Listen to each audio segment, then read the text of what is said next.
I'm Alexis. And I'm Tiffany, and we're the hosts of Legit KidLit, a video series where we get to see into the secret and silly lives of authors and illustrators. We love to celebrate and promote books, but most of all, we want to say hey to all you readers out there trying to find that right book for you. We hope that you can find some new reads after today. Today's guests are two wonderful middle grade authors, Tanya Guerrero and Adrianna Cuevas. Adrianna is the author of The Total Eclipse of Nestor Lopez, which is out now, and Cuba in My Pocket, which is coming in the fall, or this fall.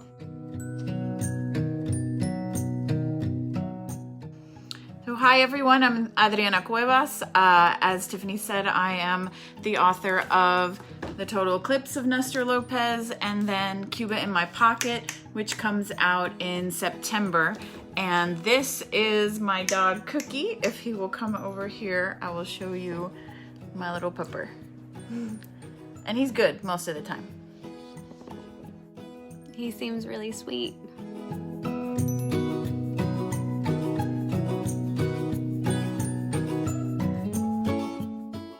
Another fantastic middle grade author, Tanya Guerrero, wrote her debut novel, How to Make Friends with the Sea, and it came out last March 30th, 2020, a pandemic book. And 1 year later, on March 31st, 2021, All You Knead Is Love will be released to the world. Hi everyone, I'm Tanya Guerrero. My debut, How to Make Friends with the Sea, and I do not have a physical copy of All You Knead Is Love yet, and I'm not sophisticated like Adrianna, so I didn't get to make a dummy of my book. But I live in the Philippines. If you could see, it's actually daytime here, as opposed to nighttime where you all are. But yeah, I live in the Philippines, and my debut takes place in the Philippines about a boy named Pablo who has a lot of anxiety issues. And my next book, which comes out on March 31st, All You Knead Is Love, is set in Barcelona, Spain. And the main character is Alba, and it's a journey of her moving to Spain to live with her estranged grandmother, and she finds solace in learning how to bake and making new friends, and there's a lot going on in that book. So yeah, and that'll be out on March 31st very soon. And let me go get my lazy butt cat. Hold on.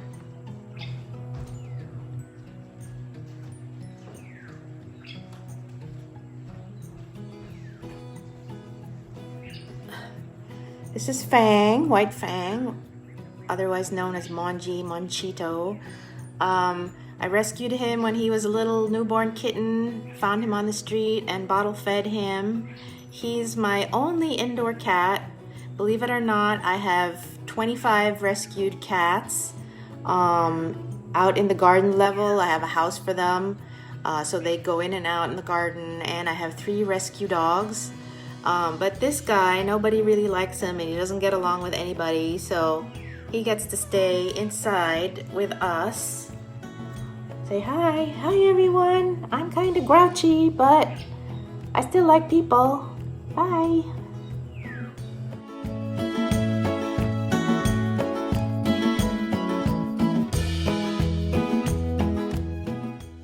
So welcome, Tanya and Adrianna. We are so happy to have you here on Legit KidLit, episode 32. So the year 2020 is behind us, yet still very fresh in our minds. Can you share your 2020 in 5 words? So I will teach you a little bit of Spanish for my 5 words, because these were the 5 words that kept running through my head all year long, and that would be ¿Qué porquería es todo eso?, which is what is all this nonsense? And that kind of sums up my 2020. Well, as a Spanish speaker, I have to pretty much agree with Adrianna about that. But as a mom, during a pandemic, it's a bit stressful. So, anxiety is definitely one. Breathe. 2, stay calm. That's actually 2 words, but that's cheating. Take out food because gosh, I got so sick of cooking, and sometimes I'm just like, I feel like a professional chef cooking breakfast, lunch, dinner, everything, snacks. So, I have like dreams about takeout food. And then lastly, I would say travel, because I really miss getting out there, leaving the country. I love traveling. So I have been able to kind of travel locally a little bit, but just as the pandemic hit last year, we were actually supposed to go to the US, visit family and do like book stuff and visit bookstores and meet my agent and meet my editor, and none of that ended up happening. So yeah, travel. I'm really looking forward to that time again. Well, thank you for reflecting and sharing how last year was for you. And now let's look forward. What do you hope 2021 looks like? I think for me, while I hope that everyone is healthy and is taking care of each other in the way that we should by doing the right things, I will admit that this whole shift to virtual things fits very well with my introverted personality. So part of me is actually very reluctant for things to get back to normal. So I'm hoping for maybe a balance between what we had in 2020 and then maybe what we had before that as well. Yeah, I agree with Adriana. Being that I live in another country, in a completely different continent, and, I'm 12 hours ahead of Eastern Standard Time, the chances of me actually doing in-person events is really slim. So having all these online things available to me is really great. So it would be, cool to continue that. And also to just eventually, though, I'd love to, get on the plane again and actually go to the US and meet everybody on my team, at my publisher, meet some of my author friends, see my books at the bookstore. It's such a simple thing, but not being able to go there and see my books in Barnes & Noble and indie bookstores and whatnot is really, kind of sad. So I hope, at least by end of the year or maybe early 2022, we'll get to do that. All right, so let's share something a little silly after that serious talk. Middle school is a very weird time of our lives, and most of our viewers are middle schoolers. So could you share one of your most embarrassing memories to let them know they aren't alone in the awkwardness that is middle school? So for me, for embarrassing middle school moments, I will admit, I don't even remember what I ate for lunch yesterday, so conjuring up a memory from when I was 12 or 13 is a little difficult. So, to encourage middle schoolers, I will say, I think when I was in middle school, there was not a day that went by that I didn't feel awkward, I didn't feel out of place, like I didn't belong, but you keep going and you move on and eventually you do other things, and middle school becomes this kind of hazy memory where apparently it's stored in the same section of your brain as what you ate for lunch. So do not worry, it will pass. Oh gosh, most embarrassing. I'm gonna open up here, but since I moved around a lot as a kid, middle school was actually mostly in New York City, elementary school up till 7th grade. And when I first moved to New York, I was like coming from Spain and the Philippines. So I felt totally awkward. I felt like my clothes were just like not cool. I felt like, the food that I was bringing for lunch was not cool. So I kind of had this learning curve of like trying to figure out what everybody else was into, who was cool, what clothes I should be wearing, and, convincing my mom to take me shopping, all that stuff, which I guess seems silly now, but, and then I have this memory from 6th grade, which, till this day, it haunts me. I had this crush on a boy in my 6th grade class. He shall remain unnamed. But you know, we had these like leather bound booklets with colored pages at the end of the year, 6th grade. You pass them around and all your classmates write notes, and then you fold one page one way, and I don't know if they'll still exist, but anyway. So I finally got up the courage to go ask this boy that I liked to sign my booklet, and he agreed, and I was like, oh my gosh, you know. And then after he gave it back to me, I didn't look at it right away, but you know, when I got back to my locker, I looked at it, and he'd written something like, Dear Tanya, I'm not gonna miss sitting next to your fat butt next year. Have a good summer. And he actually used a much ruder word than butt. And to this day, you know, I could still feel how my heart crumbled and broke in my chest that day.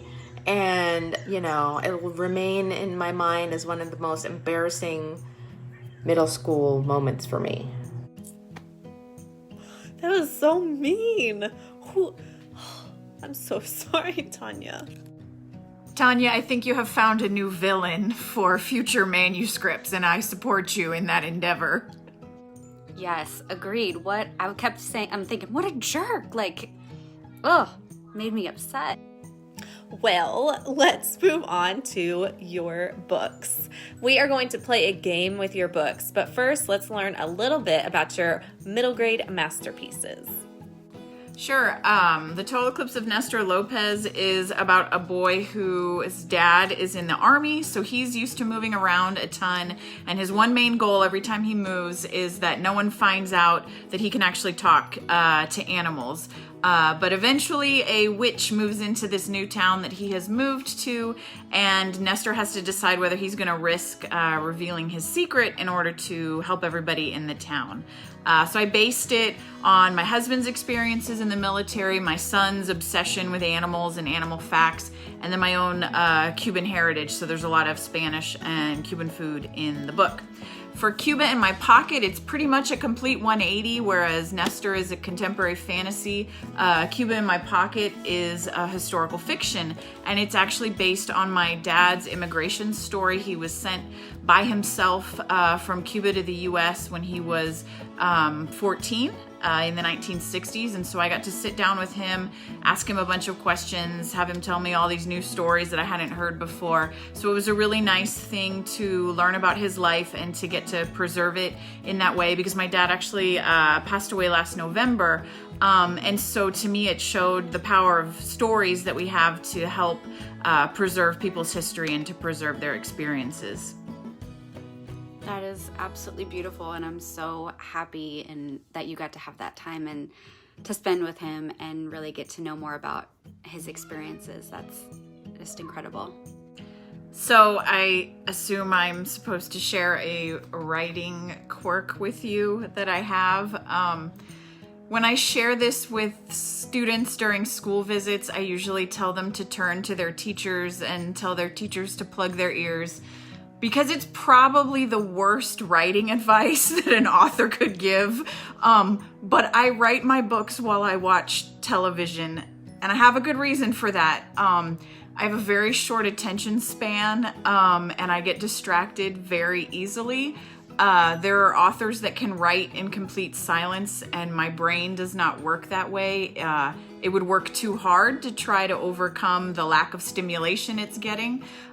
So I have to put something on the TV, and it has to be something I've seen before, so that as I'm on my laptop, I can just look away for like 5 seconds, my brain resets with some visual stimulation, and then I can look back and keep writing. But then when the pandemic hit and my husband and my son were also home with me as I was writing, I couldn't really do that because they were also using the television.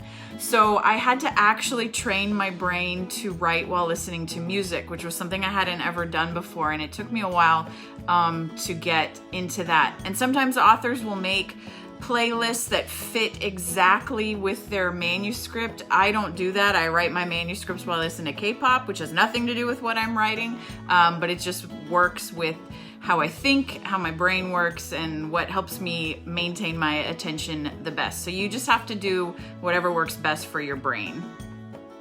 Tanya, it's your turn. Go ahead and tell us about your books and describe the role that traveling played in creating your stories.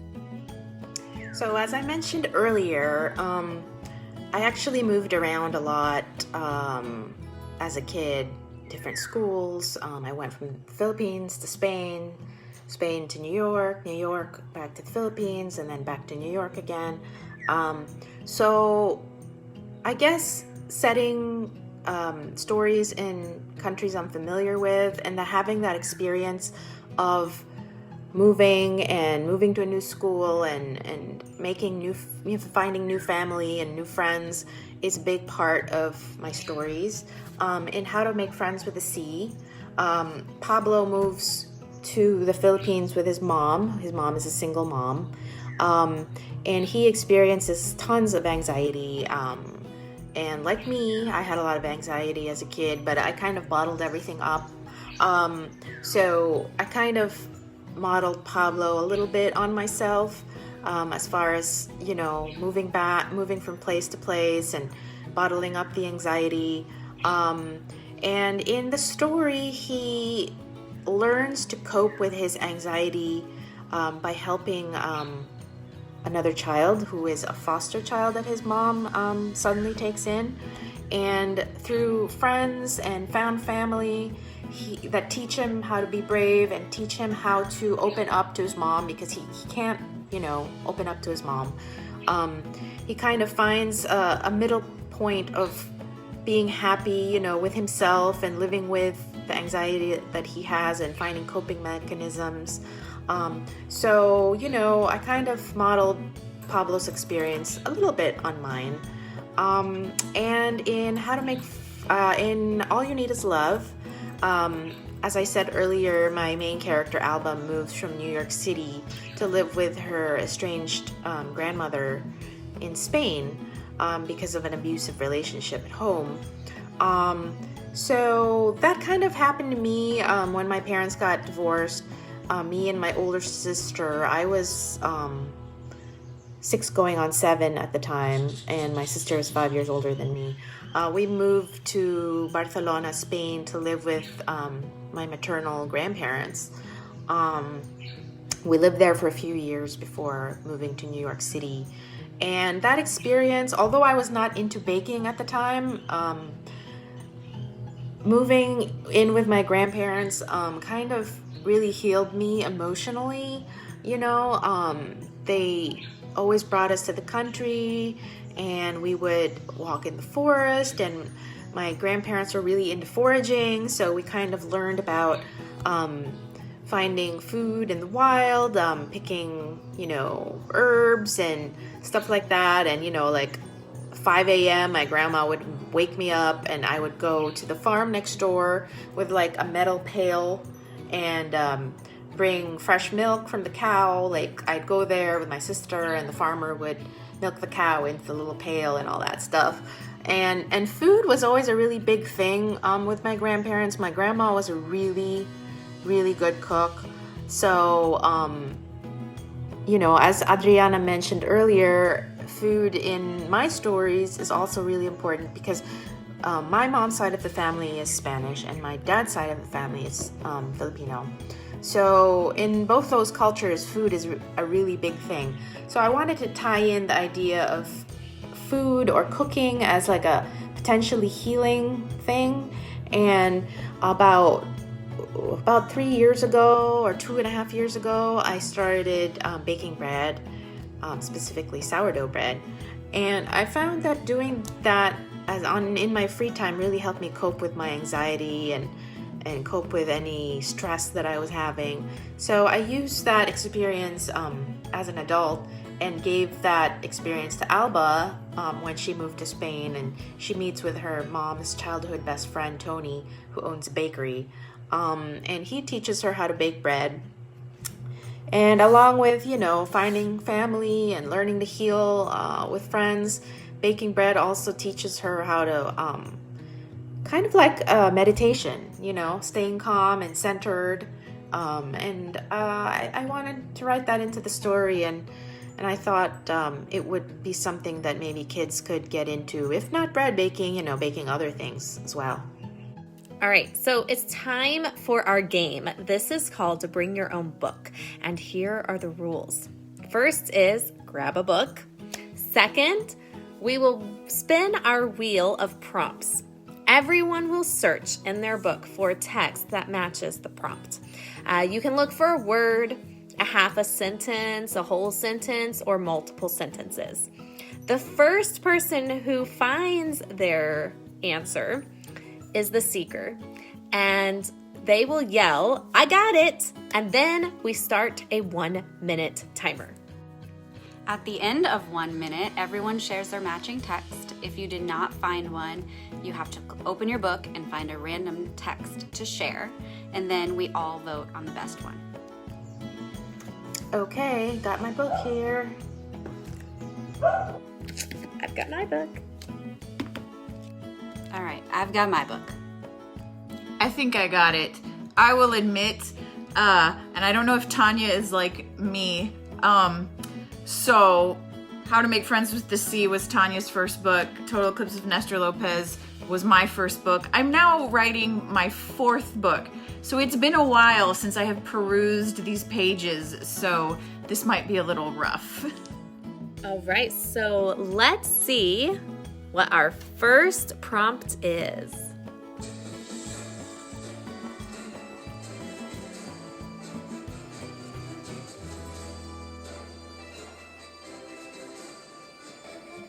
The moment a bad omen appears in a horror story. Okay, I found one. It's not a horror story, but it's my book. It's the section where Pablo has a flashback and he thinks of his father to the aquarium. My father looked straight at me. He blinked. The color in his irises sort of faded, as if I were watching a green leaf drying out, curling, and then turning into a crunchy brown. It was the color of disappointment. All right, the rest of us have 1 minute. Go. All right, I've got mine. 45 seconds. I've got mine. I don't like this game. It is very stressful. I don't even think I did it right, but I was like searching for the possibilities. I think you did great. All right, Tiffany, time. You got to find something. All right, here's mine. And the lines and patterns and shapes and shadows were jumping out at me, trying to pull me in. I couldn't breathe. All right, here's mine. Don't go in the dark, musty basement with creaking stairs and flickering lights. Don't answer the phone when you're home alone and the caller ID says axe murderer. Don't enter the decaying abandoned building covered in suffocating vines and bloody handprints. I've seen enough horror movies to know what you are and aren't supposed to do if you want to survive. A plume of black smoke appears, swirling and filling the ball completely. A crack reaches across the surface. Ah, those are all really good. I'm going to vote Adrianna. Mine was a little too on brand. I think we should go with one that has more imagery. The bloody handprints, though, that one got me. I'll accept my loss gracefully. Same. I was going to go with Adrianna, so it's all good. All right, one more time.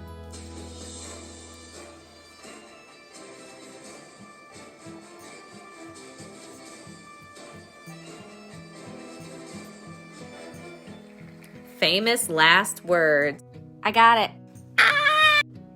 A nomination, I ask? For what? Everything goes black. Time's up, Chicken Little. I love you. I love you too, I whisper. I'm going to find you, the real you, no matter what it takes. Okay, found mine. 10 seconds. All right, time's up. I got mine. I got mine.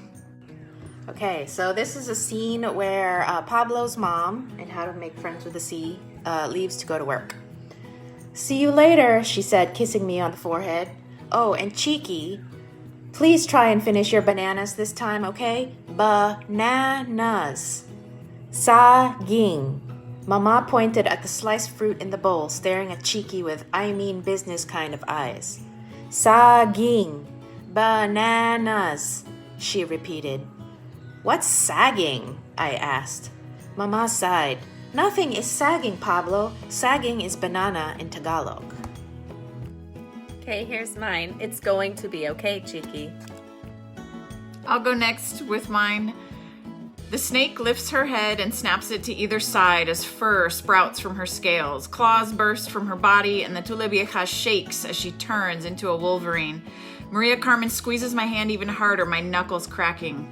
Nestor, I think I just peed my pants a little, Talib whispers. Okay, Adrianna, you win with I peed my pants. Yeah, I think I have to accept defeat in this game because the peeing in the pants just, nothing beats peeing and farting and pooping, right? So true. Well, I hope that you had some laughs tonight, but not so bad that you peed your pants. Which wouldn't be the worst thing in the world, because then when you're older and somebody asks you, what was your most embarrassing moment in middle school, you will now have a story to share. Adrianna and Tanya, we have had such an amazing time with you today. Thank you so much for hanging out with us and sharing your amazing books. Thank you for having me. It was really great to chat with you guys. Thank you for having us. It was really fun, and I'm so glad to have finally spoken to both of you, like not in real life, but I guess this is all we have right now. And to my imprint sister, Adrianna, this is our first time actually doing a video thing together, so that's super cool and super fun. And I'm really excited to read her books too. And yeah, thanks so much, everybody.